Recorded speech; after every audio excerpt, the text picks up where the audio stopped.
Good day, folks. This is Greg Judy, Green Pastures Farm. Today, my special guest is Haji.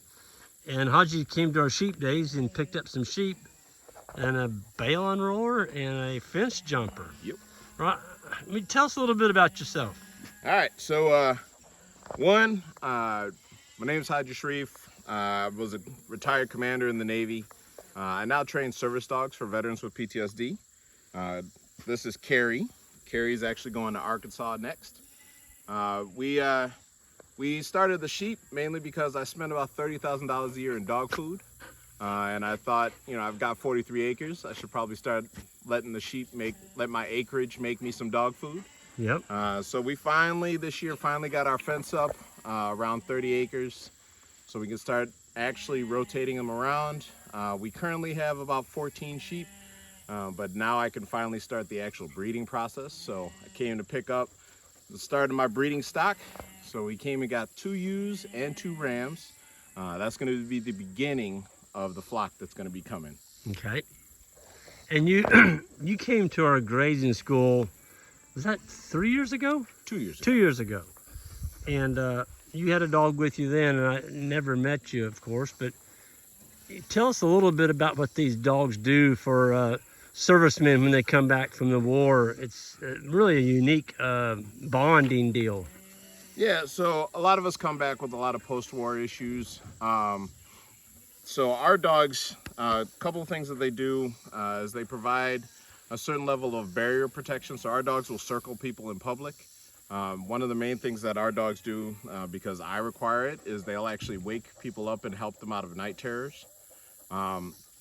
Obviously provide emotional stuff, but the main thing is they'll alert when people's blood pressure and heart rate starts to get bad. A lot of us will stay in a situation that we shouldn't for longer, Yep. and then we end up exploding. Yep. The dogs will give us a little bit more of a warning so we can kind of extricate ourselves from it. One of the things I always tell the vets is a lot of times our embarrassment will stop us from leaving. And then we won't go back out because now we've blown up in public and now we're embarrassed that we were there.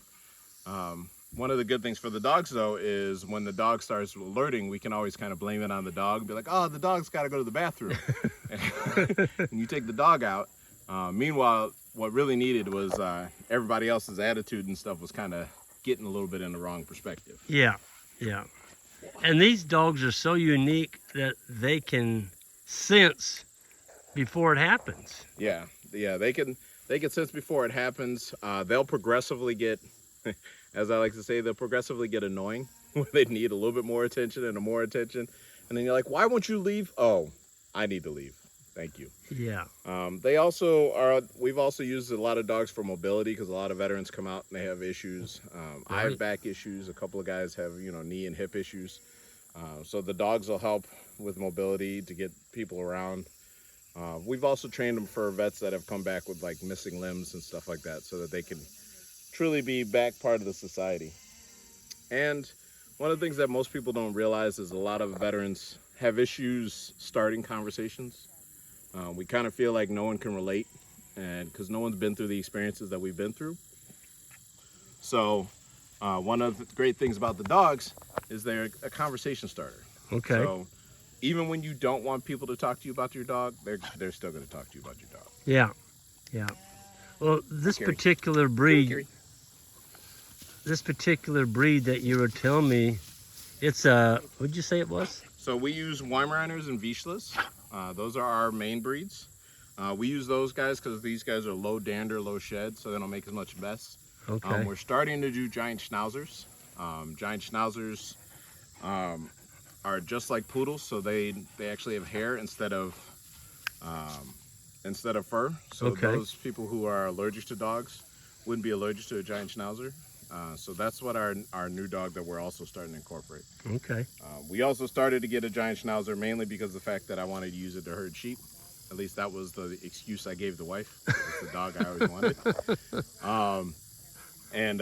Turns out she's great. We went to a great breeder that uses them to herd cattle. So we already got a purpose-bred dog that's kind of heading in that direction.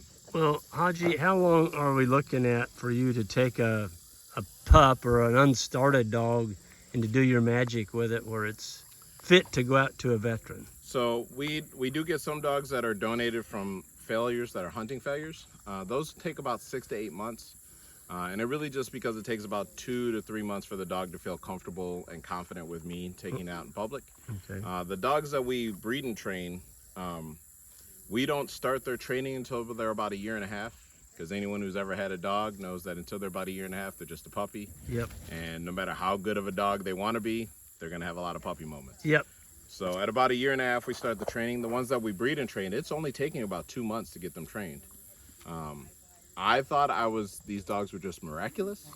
And then the wife videoed me, because as always, they kind of catch things that you don't catch. Yep. And she caught me doing a lot of training stuff with them when they're puppies, pulling them out of the pack and doing stuff that I didn't realize I was doing. I just consider that to be pack organization. Okay. And then we socialize. One of the things that we do, my wife is a nurse, so one of the things we love to do is as they're puppies, we take them to hospitals, and mainly to ERs and ICUs, because those nurses are going through so much stress. Oh. And they get a little bit of puppy love, and that's the way the dogs get some socialization.